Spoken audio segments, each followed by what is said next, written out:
Hello dear students, welcome to this lecture 11 of photochemistry.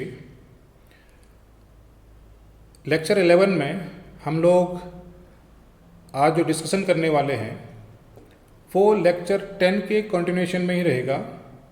Lecture 10 में हम लोगों ने डिस्कस किया था कि जब भी किसी फोटो एक्टिव मटेरियल पर या जब भी किसी मॉलिक्यूल या एटम पर हम लाइट को इरेडिएट कराते हैं तो लाइट को इरेडिएट करने के बाद उस मॉलिक्यूल में या उस एटम में क्या क्या चेंजेज पॉसिबल हो सकते हैं उसको हमने पिछली क्लास में कुछ बहुत डिस्कशन किया था।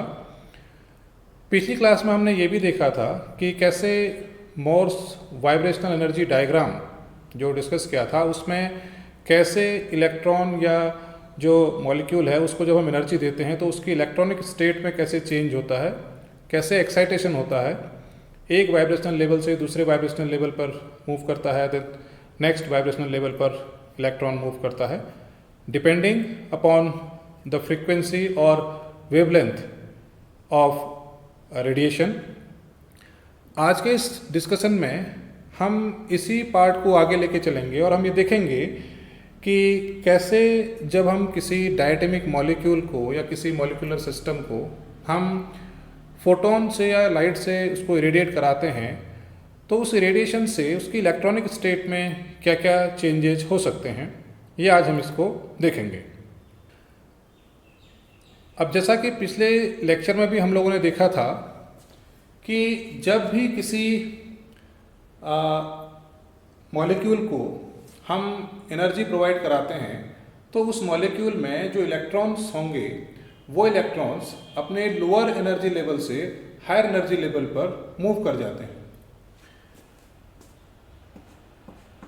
सपोज ये जो न्यूक्लियस है, इस न्यूक्लियस के अराउंड हम ये मान लेते हैं कि इलेक्ट्रॉन इस सेकेंड सेल पे अभी इलेक्ट्रॉन सर्कुलेट कर रहा है इस ऑर्बिटल में। ये सेकेंड है, ये थर्ड हो गया। जब इलेक्ट्रॉन को आप एनर्जी दोगे, से फॉर एग्जांपल आपने इसको एनर्जी प्रोवाइड कराया, एनर्जी को प्रोवाइड कराने पर ये इलेक्ट्रॉन एनर्जी को एब्जॉर्ब करके नेक्स्ट हायर एनर्जी स्टेट पर से फॉर एग्जांपल यहाँ पर जंप कर गया। जंप करने के बाद उसका जो एनर्जी हो जाएगा वो इस ऑर्बिटल या इस ऑर्बिट की एनर्जी के इक्विवेलेंट हो जाएगा। तो इलेक्ट्रॉन यहाँ से इस नेक्स्ट हायर एनर्जी लेवल पर मूव करेगा। यही लाइट को जब किसी आप फोटो एक्टिव मटेरियल पर इरेडिएट कराते हैं तो उस इरेडिएशन का भी जो इम्पैक्ट होता है उसमें वो प्राइमरी इम्पैक्ट यही है कि इलेक्ट्रॉन विल जंप और will move to higher energy level from lower energy level. Clear? जब हम एब्जॉर्प्शन और एमिशन पढ़ रहे थे, उस एब्जॉर्प्शन और एमिशन में हमने ये देखा था कि सपोज ये किसी मॉलिक्यूल का जो इलेक्ट्रॉन है, डायटोमिक मॉलिक्यूल मान सकते हैं, उसके जो इलेक्ट्रॉन है वो इलेक्ट्रॉन अभी ग्राउंड स्टेट पर है। इसको आप E0 कह सकते हो। जैसे इस पर हम फोटोन को इरेडिएट कराएंगे, इस फोटोन को इरेडिएट करते ही यहाँ से जो इलेक्ट्रॉन है वो इलेक्ट्रॉन हायर एनर्जी स्टेट पर मूव कर जाएगा, फॉर एग्जाम्पल दिस।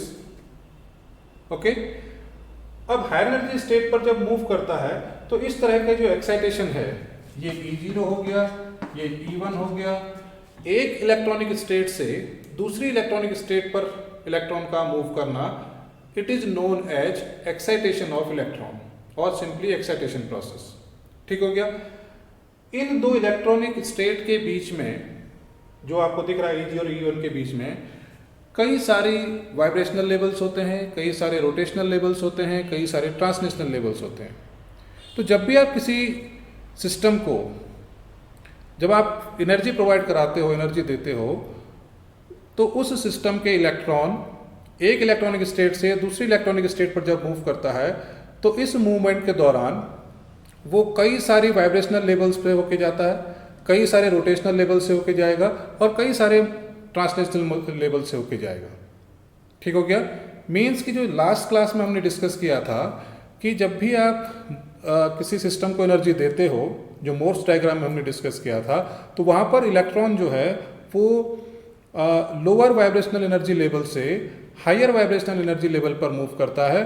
और ये जो मूवमेंट होता है कि भाई ग्राउंड स्टेट से या lower vibrational level energy level से इलेक्ट्रॉन किस higher energy vibrational energy level पर मूव करेगा, ये जो डिपेंड करता है, ये डिपेंड करेगा कि हमने उस सिस्टम को कितना एनर्जी प्रोवाइड कराया है।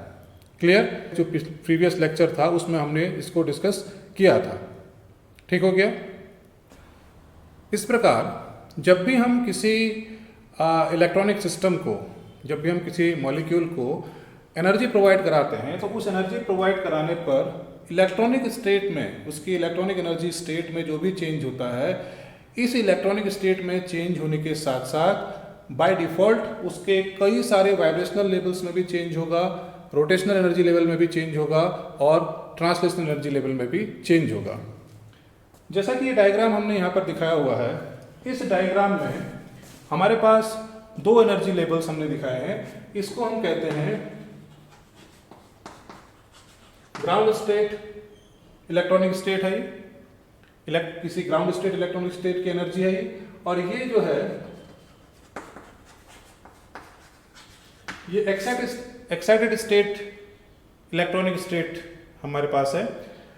अब आप देख पा रहे हैं कि ग्राउंड स्टेट इलेक्ट्रॉनिक स्टेट जो आपको दिख रही है, इस इलेक्ट्रॉनिक स्टेट में हमारे पास जो ये सब सेक्शंस आप देख पा रहे हैं, ये सब सेक्शंस वाइब्रेशनल एनर्जी लेवल्स हैं। V0, V1, V2, V3, V4, V5, V6 and so on. Similarly excited electronic state में भी हमारे पास डिफरेंट वाइब्रेशनल एनर्जी लेवल्स हैं।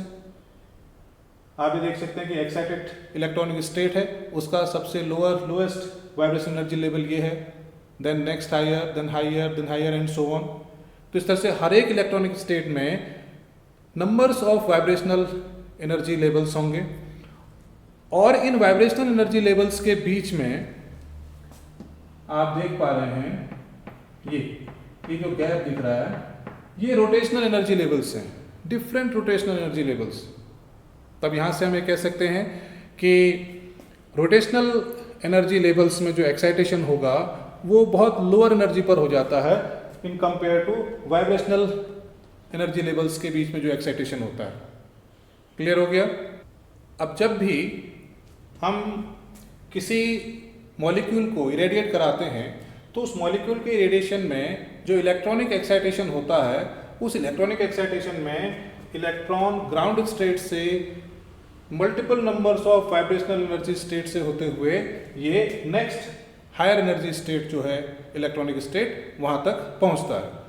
तो एक्साइटेशन का, इलेक्ट्रॉनिक एक्साइटेशन का मीनिंग ये है कि सपोज इलेक्ट्रॉन अगर ग्राउंड स्टेट यहाँ पर कहीं हमारे पास इलेक्ट्रॉन है, यहाँ से इस इलेक्ट्रॉन को एनर्जी करस्पॉन्ड, यहाँ पर अगर हम इसको शिफ्ट करा रहे हैं कि एक इलेक्ट्रॉन को हमने यहाँ से यहाँ शिफ्ट करा दिया, तो ये जो शिफ्टिंग है, shifting of electron with effect of energy associated with photon और light, it is known as electronic excitation. Clear है?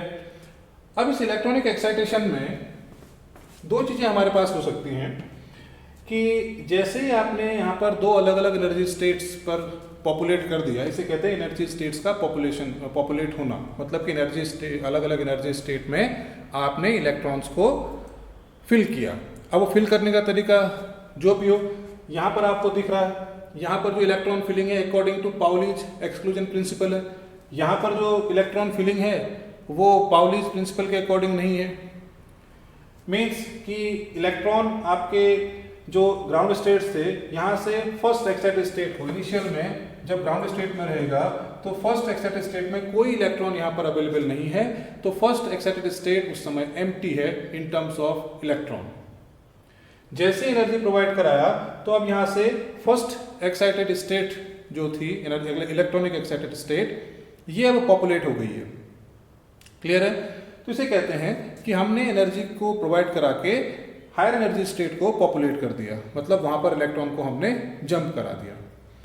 अब जब इलेक्ट्रॉन यहाँ पर जाएगा तो आपको इस स्टेट के लिए दो क्वांटम नंबर्स के सेट अलग अलग मिल सकते हैं, ठीक है।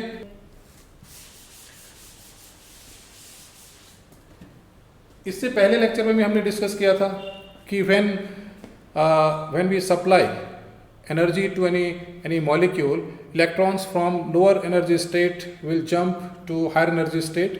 अब जब ये जो शिफ्टिंग होगी इलेक्ट्रॉन्स की, इनिशियल कंडीशन ग्राउंड स्टेट की ये है, ठीक है, ये E0 हो गया, ये ग्राउंड स्टेट है, ये एक्साइटेड स्टेट है।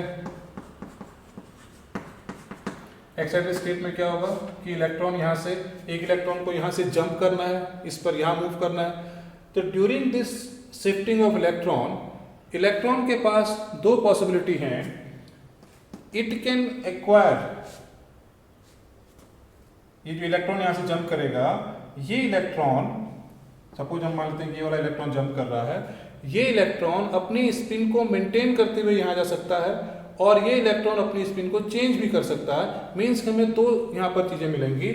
अब हम दोनों को देख लेते हैं कि जब इलेक्ट्रॉन अपनी स्पिन को मेंटेन करते हुए जाए, ग्राउंड स्टेट पर जैसा इसका स्पिन था, एक्साइटेड स्टेट पे उसकी स्पिन वैसी ही है।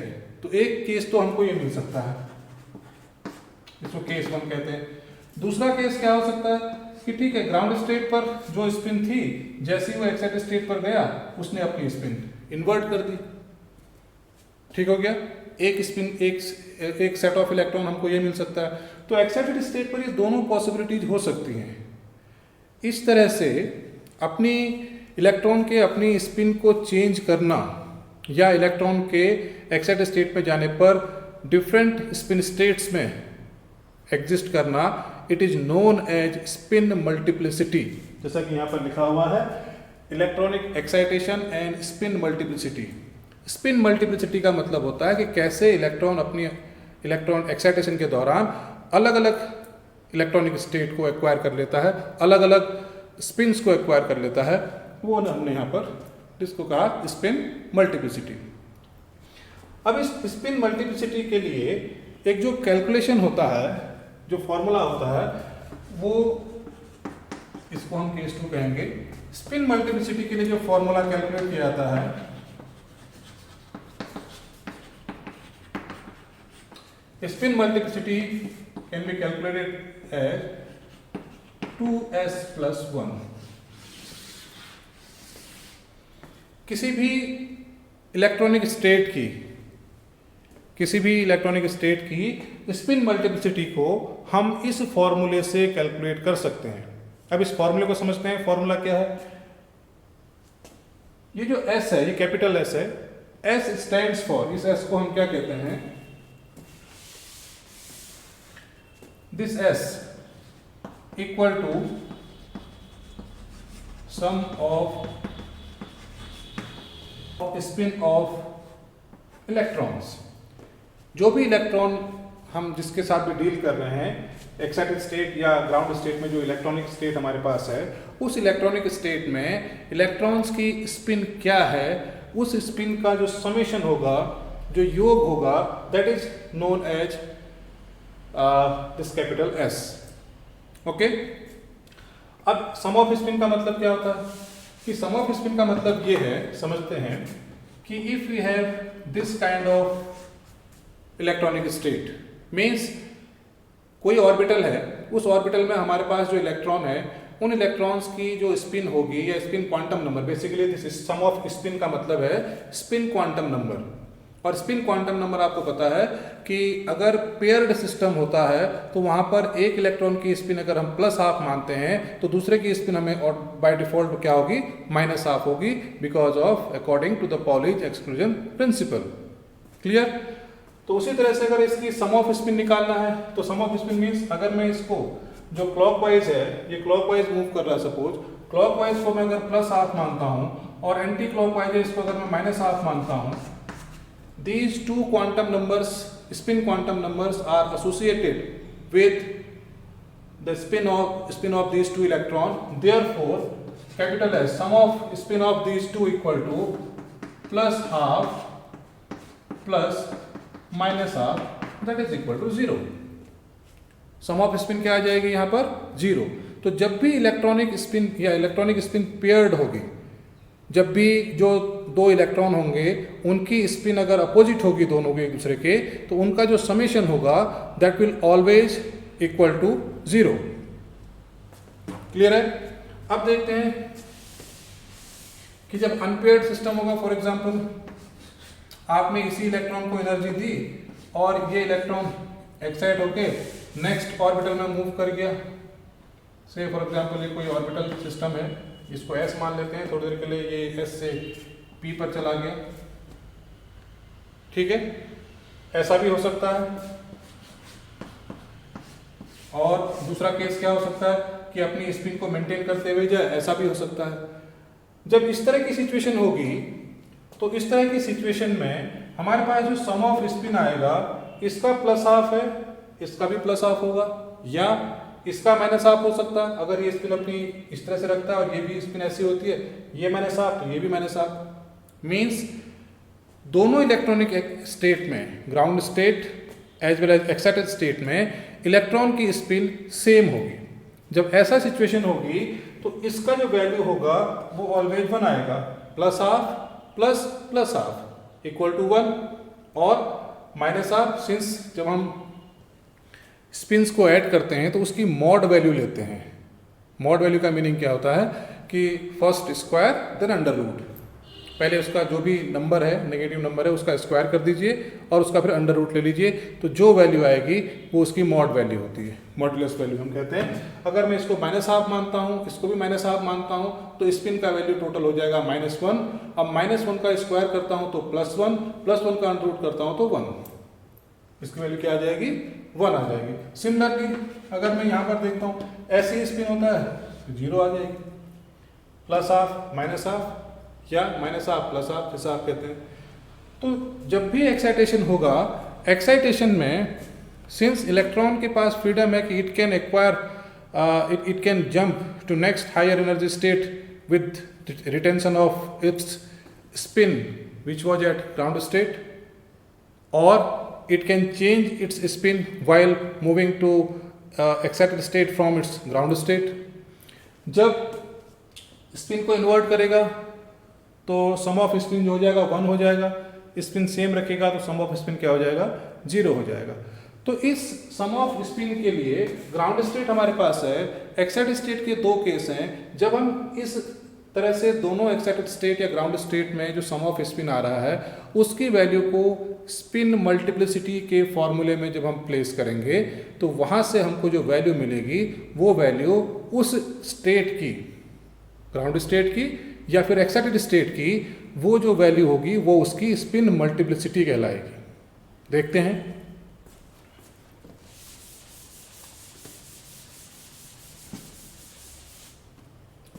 पहले कैलकुलेट करते हैं spin multiplicity of ground state.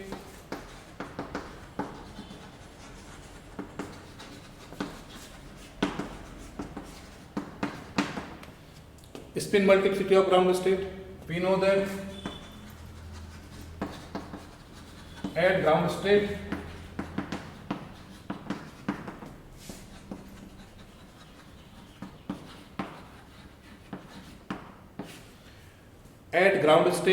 spin of electron remains paired. Paired का मीनिंग ये हो जाएगा like this. This is the spin of electron at ground state. Therefore तो यहां पर क्या हो जाएगा? Therefore sum of spin S equal to एक का प्लस हाफ मान लीजिए, दूसरे का माइनस हाफ मान लीजिए, plus half plus minus half that is equal to 0। तो स्पिन मल्टीप्लिसिटी क्या हो जाएगा?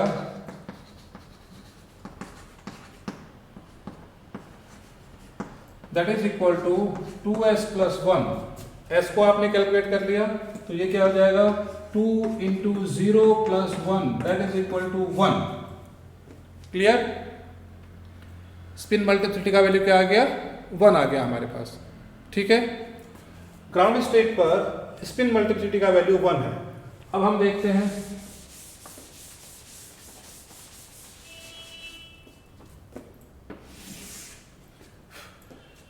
एक्साइटेड स्टेट पर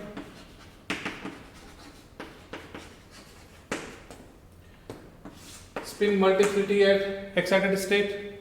जब spin multiplicity at excited state निकालेंगे तो उसके लिए हमारे पास, सिंस हमने देखा था कि हमारे पास दो केस हो सकते थे। केस वन ये होगा कि जब स्पिन पेयर्ड रहेगी। पेयर्ड का मतलब कि ग्राउंड स्टेट पर जो इलेक्ट्रॉन था एक्साइटेड स्टेट पर जाने पर अपनी स्पिन को मेंटेन करते हुए जाए, that is known as spin paired condition. Means spin paired का मतलब क्या हो जाएगा कि सपोज केस वन हम देखेंगे। केस वन में जो इलेक्ट्रॉन की स्पिन है वो पेयर्ड रहेगी कि मीनिंग क्या हो जाएगा कि जैसी स्पिन ग्राउंड स्टेट पर थी वैसे ही स्पिन एक्साइटेड स्टेट पर भी जाएगी। तो इट मींस यहां पर जो स्पिन मल्टीप्लिसिटी आएगी जैसे हमने यहां कैलकुलेट किया वही स्पिन मल्टीप्लिसिटी हमारे पास यहां भी रहेगी। Means sum of spin equal to plus half plus minus half that is equal to 0। So spin multiplicity is equal to 2s plus 1। Okay, तो कितना हो जाएगा 2 into 0 plus 1 that is equal to 1। Excited state में एक case हो गया। अब हम एक्साइटेड स्टेट के दूसरा केस को देखेंगे।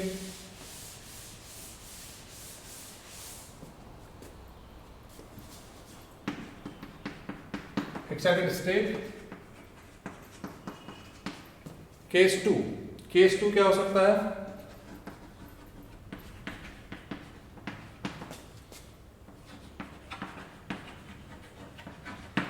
When spin is unpaired, unpaired का मीनिंग क्या हो जाएगा? ये अगर ऐसा है तो ये भी ऐसा है, और क्या हो सकता है? ये अगर ऐसा है ये ऐसा है, ये भी अनपेयर्ड है, ये भी सेम स्पिन है, ये भी सेम स्पिन है, पेयर्ड कोई नहीं है। ठीक हो गया। तो ऐसे केस में सम ऑफ स्पिन निकालेंगे हम। Sum of spin s equal to, इसको अगर लेते हैं तो प्लस हाफ, इसको लेते तो माइनस हाफ। क्या हो जाएगा? Plus half plus half that is equal to 1। ठीक है, सम ऑफ स्पिन कितना आ गया? 1। देयरफॉर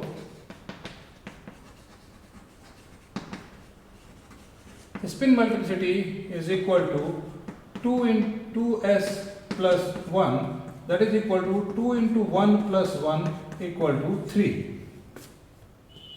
स्पिन मल्टीप्लिसिटी का वैल्यू कितना आ गया? 3 आ गया हमारे पास। अब यहां से एक जो इस स्पिन मल्टीप्लिसिटी को कैलकुलेट करने के बाद जो कंक्लूजन आता है उसको मैं बता रहा हूं कि जब स्पिन मल्टीप्लिसिटी का वैल्यू 1 आएगा तो वो जो स्टेट होती है उसे हम सिंगलेट स्टेट कहते हैं। ठीक है, क्या कहेंगे उसको हम? Singlet state.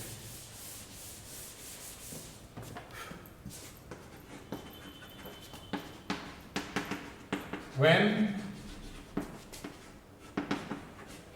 spin multiplicity equal to 1, this is known as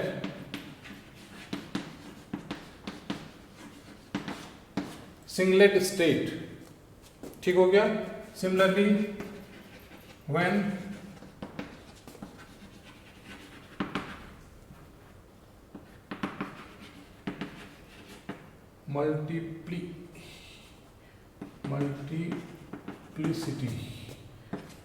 multiplicity equal to 3 then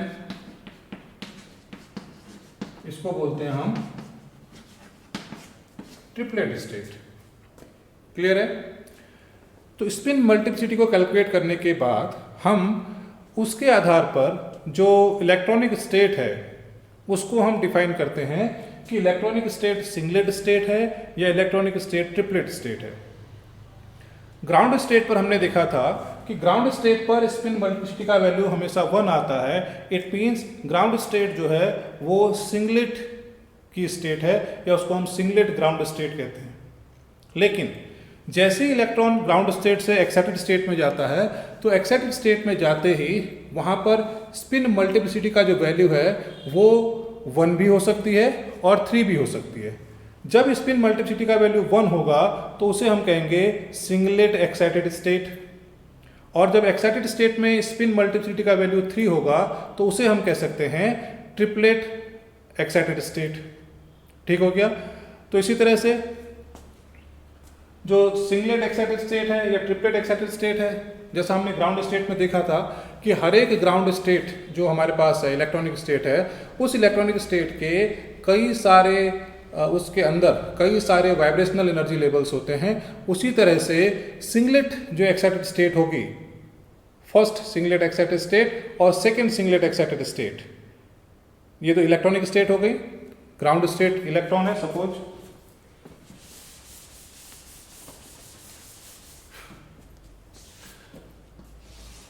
अब ये ग्राउंड स्टेट है। इस ग्राउंड स्टेट को मैं सिंगलेट भी कहता हूं, 0 स्टैंड फॉर ग्राउंड स्टेट, ठीक हो गया। सिंगलेट स्टेट होगी ग्राउंड स्टेट हमेशा, इलेक्ट्रॉन की स्पिन यहां पर क्या रहेगी, पेयर्ड रहेगी। अब इस स्पिन स्टेट से जब कोई इलेक्ट्रॉन हायर स्टेट पर जाएगा तो हायर स्टेट पर जाएगा तो हायर स्टेट ये भी हो सकती है, नेक्स्ट हायर स्टेट भी हो सकती है, ये हायर स्टेट भी हो सकती है। जो भी जिस भी एनर्जी के करस्पॉन्ड रेडिएशन आप इसे प्रोवाइड कराओगे, उसी एनर्जी लेवल पर, उसी एक्साइटेड एनर्जी लेवल पर ये इलेक्ट्रॉन मूव करेगा। अगर आपने इसको एनर्जी प्रोवाइड कराई equal to this excited state energy, electron यहां से यहां मूव करेगा। अब ये फर्स्ट एक्साइटेड स्टेट है, इसलिए इसको मैं S1 कहता हूं, ठीक हो गया। एक्साइटेड स्टेट है फर्स्ट और वो सिंगलेट है। एक्साइटेड स्टेट दो तरह की हो सकती है, सिंगलेट भी हो सकती है, ट्रिपलेट भी हो सकती है। हम अभी बात कर रहे हैं केवल सिंगलेट स्टेट की। हम ये मान के चल रहे हैं कि ग्राउंड स्टेट से इलेक्ट्रॉन, जो ग्राउंड सिंगलेट स्टेट है, यहाँ से electron first excited singlet state पर जा रहा है, या सेकेंड एक्साइटेड सिंगलेट स्टेट पर जा रहा है, या उससे ऊपर थर्ड एक्साइटेड सिंगलेट स्टेट पर जा रहा है। यानी कि जो इलेक्ट्रॉनिक ट्रांजिशन हो रहा है वो सिंगलेट टू सिंगलेट स्टेट हो रहा है। इलेक्ट्रॉन यहां भी जा सकता है, इलेक्ट्रॉन यहां भी जा सकता है, इलेक्ट्रॉन यहां भी जा सकता है। जैसा हमने इलेक्ट्रॉनिक स्टेट में अभी मोर्स डायग्राम में देखा था कि ग्राउंड स्टेट में भी जो इलेक्ट्रॉनिक स्टेट है उसके कई सारे सब सेक्शंस हैं या सब वाइब्रेशन एनर्जी लेवल्स हैं, वैसे ही यहाँ पर भी हमारे पास ये वाइब्रेशन एनर्जी लेवल्स हो सकते हैं, वैसे ही इनके बीच में भी हो सकते हैं, एंड सो ऑन, ठीक हो गया। इसी प्रकार से ट्रिपलेट की स्टेट भी होती है। ट्रिपलेट 1 फर्स्ट ट्रिपलेट स्टेट हो सकती है, सेकेंड ट्रिपलेट एक्साइटेड स्टेट हो सकती है, थर्ड ट्रिपलेट एक्साइटेड स्टेट हो सकती है। तो हर एक ट्रिपलेट एक्साइटेड स्टेट के बीच में जो एनर्जी गैप होगा, उस एनर्जी गैप में कई सारे वाइब्रेशनल ट्रिपलेट स्टेट्स भी होंगी, ठीक हो गया। तो इस प्रकार से ये दो एनर्जी लेवल्स के बीच में सब एनर्जी लेवल्स भी यहाँ पर हैं, ठीक है। अब जो एक मेन डिफरेंस है सिंगलेट की स्टेट और ट्रिपलेट की स्टेट में, ट्रिपलेट की स्टेट कब थी, जबकि जो स्पिन थी वो अनपेयर्ड थी, और ट्रिपलेट सिंगलेट की स्टेट कब थी, जब स्पिन पेयर्ड थी। सिंगलेट और ट्रिपलेट में से जो सिंगलेट की स्टेट होती है, वो सिंगलेट की स्टेट का एनर्जी रिस्पेक्टिव ट्रिपलेट से ज़्यादा होगी। Means first singlet excited state की energy first triplet excited state की एनर्जी से ज़्यादा होगी। यही कह सकते हैं कि E of S1 is greater than E of T1। First singlet excited state की energy first triplet excited energy की एनर्जी से ज़्यादा होगी। Similarly second singlet excited state की energy second triplet excited state की एनर्जी से ज़्यादा होगी, एंड सो ऑन, ठीक हो गया। अभी तक हमने जो स्पिन मल्टीप्लिसिटी का जो डिस्कशन किया, इसमें हमने देखा कि कैसे सिंगलेट स्टेट क्या है और ट्रिपलेट स्टेट क्या है। एक जो सबसे इम्पॉर्टेंट बात यह है कि अगर ग्राउंड स्टेट सिंगलेट है तो सिंगलेट ग्राउंड स्टेट से इलेक्ट्रॉनिक जो एक्साइटेशन होगा कभी भी triplet directly triplet first triplet excited state में नहीं होगा, पहले सिंगलेट में ही जाएगा, देन वहाँ से वो ट्रिपलेट में ट्रांसफ़र होता है, एनर्जी इन्वर्जन, उसका स्पिन इन्वर्जन होता है। अब ये जो प्रोसेस है पूरी, कैसे स्पिन इन्वर्जन होती है, किस तरह से सिंगलेट ट्रिपलेट में कन्वर्ट होती है, इसको हम नेक्स्ट लेक्चर जो कि जेबनॉस्की डायग्राम पर पेश है उस पर हम डिस्कस करेंगे, जहाँ पर कि इलेक्ट्रॉनिक एक्साइटेशन होने के बाद कैसे वो इलेक्ट्रॉन अपनी स्पिन स्टेट को चेंज करता है, सिंगलेट टू ट्रिपलेट जाता है, इसको हम नेक्स्ट लेक्चर में डिस्कस करेंगे। साथ ही उस लेक्चर में हम ये भी डिस्कस करेंगे कि कैसे एक्साइटेड स्टेट में जो सिस्टम है वो अपनी एनर्जी किन किन रूपों में, किन किस तरह से अपनी एनर्जी को रिलीज करता है, किस किस फॉर्म में रिलीज करता है, और उस एनर्जी रिलीज करने की जो प्रोसेस है, उन प्रोसेस को क्या कहते हैं, इन नेक्स्ट क्लास में डिस्कस करेंगे। आप लोग लेक्चर्स को देखते रहिए। Thank you, keep watching.